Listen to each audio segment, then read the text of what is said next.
కానీ వాళ్ళ యొక్క ఇంట్రెస్ట్ను మనము సపోర్ట్ చేయడమే మన ధర్మం. కాబట్టి నేను అప్పుడప్పటికి ఎస్ అన్నాను. మరి పేర్లు కూడా ప్రకటించడము, మరి అట్లాగే మహిళా ఉపాధ్యాయులు వెంటనే పిల్లల కోరికకు సపోర్టుగా మనము ఈ బోనాలు కార్యక్రమం ఉత్సవం మన పాఠశాల చేద్దామని చెప్పేసి అనడంతోనే మన మహిళా ఉపాధ్యాయులు అందరూ కూడా సపోర్ట్ చేసేసి మరి అందరూ విద్యార్థులకు ఈ సహాయ సహకారాలు అందించారు. వారి ఈ సందర్భంగా వారికి మనస్ఫూర్తిగా ధన్యవాదాలు తెలియజేస్తున్నాం. మరి ఈ కార్యక్రమం ద్వారా పిల్లలకు ఈ మన భారతదేశంలో ఉన్నటువంటి సంస్కృతి సాంప్రదాయాలు ఆచార వ్యవహారాలు ఇలా ఉంటాయని చెప్పేసి తెలియజేయడం యొక్క దీని ఉద్దేశము. ఇది మన చదువులో భాగము, మన సంస్కృతిలో భాగము. పిల్లలకి ఇవన్నీ చేస్తే జీవితము అందంగా ఆనందంగా ఉంటుంది. కాబట్టి మన పెద్దవాళ్ళు ఈ కార్యక్రమాన్ని నిర్వహించడం జరిగింది. దీని యొక్క ఉద్దేశము మరొకటి ఏం లేదు, ప్రకృతి మాతను పూజించడం. ఈ బోనాల యొక్క ముఖ్య ఉద్దేశం అనేది ఈ జూలై నెలలో ప్రకృతి అంతా కూడా వర్షాల వల్ల ఇక్కడ పచ్చదనంగా ఉంటుంది. ఆ పచ్చదనాన్ని ఆహ్వానిస్తూ ప్రకృతిని పూజించడమే బోనాల యొక్క ముఖ్య ఉద్దేశం. ఈ తాత్పర్యం ఇదొక అంటే తప్పించి ప్రకృతికి నైవేద్యం పెట్టడమే బోనం ఉంటారు. ఇక్కడ ప్రకృతి అంటే మనము తల్లిగా పూజిస్తాం కాబట్టి, ప్రకృతిని మనము తల్లిగా భావిస్తాం కాబట్టి మన పెద్దవాళ్ళు ఆ బేస్లోనే ఈ కార్యక్రమాన్ని నిర్వహించడం జరిగింది. కాబట్టి మరి ఈ మన పాఠశాలలో ఘనంగా జరుగుతున్న ఈ బోనాల ఉత్సవాలకి మరి ప్రతి ఒక్కరికి ఉపాధ్యాయులకు అందరికీ ప్రతి ఒక్కరికి కూడా ఈ సందర్భంగా ధన్యవాదాలు తెలియజేస్తూ మరి ఘనంగా నిర్వహించడం జరుగుతుంది. మరి ఇంకోసారి మన పీటీ సార్ యొక్క ఆధ్వర్యంలో ఇక్కడ అంగడి బజార్ నుండి ఇక్కడ నుండి అక్కడికి వెళ్ళేసి మనందరం కూడా ర్యాలీగా ఈ ఉత్సవాన్ని జరుపుకుందాం. అంటే పండుగ అంటే మన ఇంట్లో జరుపుకుంటే పండుగ కాదు, ఆ పండుగను నలుగురికి చూపెడితేనే పండుగ అవుతుంది. కాబట్టి సెలబ్రేషన్స్. కాబట్టి ఇప్పుడు అందరం కూడా క్లాస్ చేస్తూ కూడా వరుసగా మీ క్లాసుల దగ్గర ఉండేసి ఎవరు కూడా అల్లరి చేయొద్దు. బాయ్స్ ఇద్దరిద్దరు జత పట్టుకోండి. జత పట్టుకున్న తర్వాత ఈ పోతరాజులు మరియు ఈ బోనాలు ముందు నడుస్తున్నాయి. వెనకాల పిల్లలకి అందరం కూడా వచ్చేసి ఇట్లా వచ్చేద్దాం. మరి ఇది టీవీలో కూడా కార్యక్రమం వస్తుంది కాబట్టి అందరూ కూడా జాగ్రత్తగా ఉండండి.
Dance dance dance.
అంతకన్నా ఒక 2 minutes కావాలంత.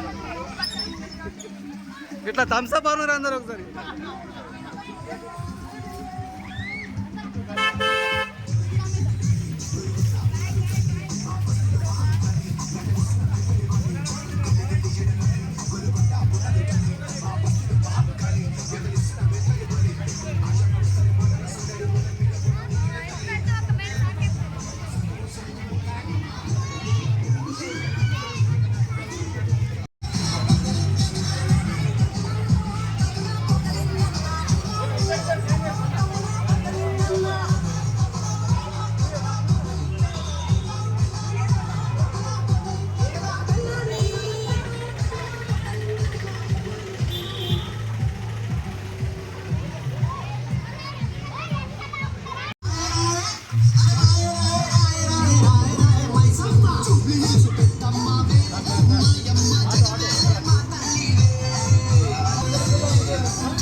మర్జీ చేసాను నేను ఒక దాంట్లో.